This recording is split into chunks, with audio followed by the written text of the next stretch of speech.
Hey man, I wanted to put out like a general response to some of the ideas that you've been expressing in your videos recently. I think the interesting thing is that I agree with a lot of the stuff that you're saying. I guess you could call it the spiritual side of what you're saying. But I also agree with what you are opposing that to, which I guess you could say is the naturalistic side.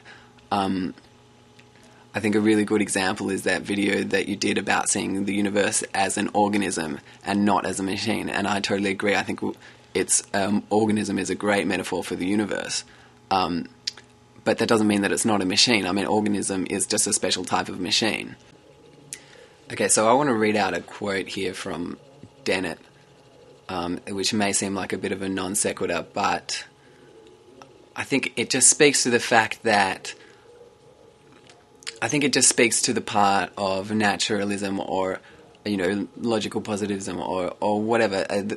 Maybe some people call it a scientific worldview. I think it speaks to the objection that a lot of people have to that worldview, that it does leave something out. That the view that it denies the existence of certain things.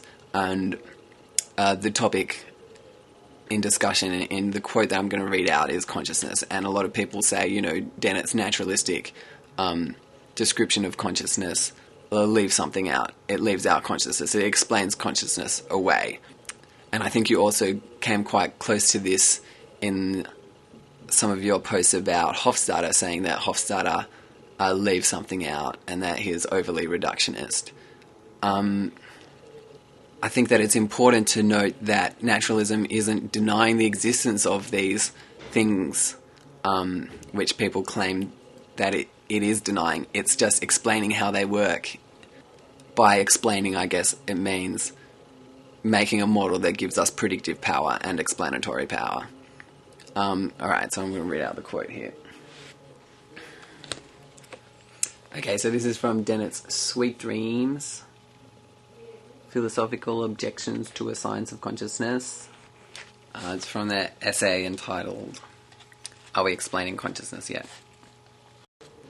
Your body is made up of some trillions of cells, each one utterly ignorant of all the things you know. If we are to explain the conscious subject one way or another, the transition from clueless cells to knowing organizations of cells must be made without any magic ingredients. This requirement presents theorists with what some see as a nasty dilemma. If we propose a theory of the knowing subject that describes whatever it describes as like the workings of a vacant factory, not a subject in sight, you will seem to many observers to have changed the subject or missed the point.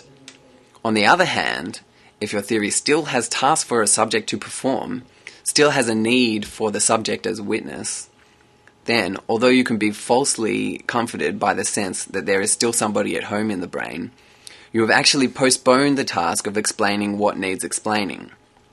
To me, one of the most fascinating bifurcations in the intellectual world today is between those to whom it is obvious that a theory that leaves out the subject is thereby disqualified as a theory of consciousness. In Chalmers' terms, it evades the hard problem. And those to whom it is just as obvious that any theory that doesn't leave out the subject is disqualified. I submit that the former have to be wrong. Alright, so I hope that made sense. I can't tell if it's easy or not to see why that's relevant. But why don't you fire off some questions? I'd love to hear what you or anybody else has to say about that. But that's it for me now. See ya.